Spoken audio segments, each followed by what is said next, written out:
What we wanted to try to cover today, and I'll try to cover as much as possible, but be brief to kind of leave a little bit of room on the backside if anybody has questions. But what we wanted to do is educate everybody of what we're doing as an employer, ourselves as a company, and then as a company that's taking care of other companies as we start moving into this return to work strategy. What are some of the precautions that we can do? How do we do this safely to get everybody back to work? Some of the anxiety that employers are feeling in terms of how do you manage employees that potentially have been at risk or potentially have come into contact with somebody that's either tested positive for COVID or has symptoms that potentially could be related to COVID. And what are the CDC recommendations in terms of how are we screening employees? And so we wanted to give a little bit of guidance in terms of what we're doing in partnership with our employers and make sure we're all communicating the same way. So we're setting expectations and that you understand that our job as a healthcare company is to enable employees to continue to work or risk stratify the ones that should be self-isolated or quarantined, and then have a return to work strategy put in place for the employer to understand how to mitigate, one, the risk to other employees. So with that, we'll just jump in and get started. So when we're talking about return to work best practices, what we're trying to determine is who in your company should be tested or who should be screened, at what role and responsibility is it of the employer to make sure that they're maintaining a healthy environment for the other employees. And we want to make sure that inside of each company, either small or large, I'm just going to throw a blanket over this thing and just assume every company is the same for simplicity. But there are definitely nuances for an employer that has 5 employees versus an employer that has 2,000 employees. There's going to be some nuances and strategies in order to make sure that we're covering the full population. One of the biggest things that the CDC is recommending is having a designated COVID coordinator in your employer work site. So what that does is it allows somebody to have kind of concentrated organization for a company that's identifying employees or screening employees and stratifying those individuals that may fall into the category of self-quarantining or continuing to monitor or to refer to the healthcare clinic or a doctor for further evaluation and a strategy for return to work. In PeakMed, what we're employing is there are a couple of ways to determine whether or not an employee is at risk for COVID. And then once we identify potential risks for that employee, as the employer, what are your next steps? One of the biggest things that the CDC is recommending, as an example, is temperature checks. So think about it in terms of going to the airport and you're walking through a metal detector to determine if you have something you're not supposed to carry with you into the airport. So temperature checks in an employer are similar in nature in the sense that you're looking to screen your employees, and there's a lot of different ways to do this. One of the easiest things is a laser temperature gauge. You can get them at just about any hardware store for the most part. It doesn't mean that it's clinically calibrated, but it gives you enough information to at least risk stratify your employees. And what they're suggesting to do is to take their temperatures as they're coming into the workplace to determine if they have a temperature greater than 100.4. And if they do have a temperature of 100.4, then the CDC is recommending that that employee be sent home. And then what happens after that is where PeakMed gets involved in terms of coordinating the care and the return to work strategies for the employer.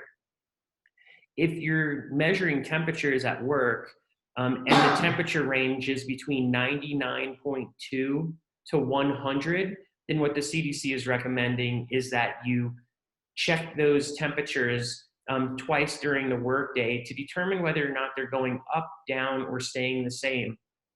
And understand that if the temperature gets to 100.4, then the first thing you do is send the employee home, and then you get them involved into the clinical care in order to have a risk strategy return to work program that we can put in place for that employee.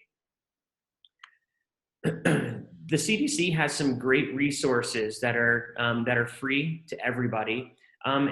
What they're looking at is employee screening. So the very quick questionnaire in terms of symptoms. So if you look on the left-hand side, you see possible symptoms that may be associated with COVID-19, which are cough, shortness of breath, or difficulty breathing, or any of the following symptoms: fevers, chills, repeated shaking, muscle pain, headache, sore throat, loss of taste or smell that's new.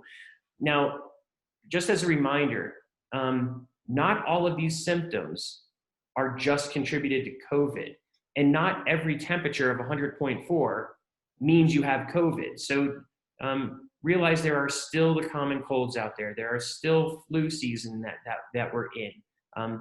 There are other reasons to have a fever and symptoms aside from COVID-19, but I think that's where you want your doctor's office to really get involved if you identify any of these issues with your employees.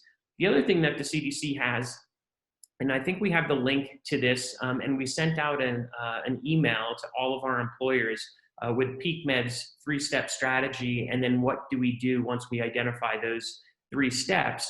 The CDC has a self-checker, a coronavirus self-checker, and this thing is really super simple. You go to the CDC website, you click on this link, and it asks you several questions. And what it does is it risk stratifies that individual into criteria. Let's just call it red, yellow, green criteria. Green meaning that you don't have any symptoms or you don't have any direct contacts to somebody that was COVID positive. That's going to put you at risk for infecting other people if you're in a work environment. So if you're green, you're good to go. You go back to work and there's no issues. If it's yellow, this is kind of the gray area. Let's call this the temperature of 99.2 to 100. And there might be some criteria where the CDC says, you might want to self-isolate. What we're recommending is if you meet that goal of self-isolation, we really want you to engage the clinic, PeakMed, and let us as the professionals in the healthcare space help you determine whether or not that employee actually needs to be isolated or quarantined, or if there's some other reason that they're yellow. Obviously, red is a no-go. The employee does not come into work, or if they're at work when they were identified, they're told to go back home, and then they're told to contact their healthcare provider in order to help determine what the next best steps are. And that can be anything from self-isolation based on your history, coronavirus testing, the PCR testing to determine if you have COVID or not, or a quarantine based on what the conditions are and what the history and doctor determines. Potentially might be a 14-day quarantine, but there's very specific criteria that we go off of as a clinic to walk through the process of identifying: 1, should you be tested? 2, if you're positive, what does that mean? If you're negative and you have symptoms, what does that mean? Or potentially you're negative and you're asymptomatic, but you have close contacts. So that's where PeakMed as a partner can really help tease those areas out and determine what's in the best interest for you as the employer and 2 as the employee. So understanding employee temperatures, and so just know that body temperatures vary throughout the day, and there's not one point of a temperature that you can say everybody should have.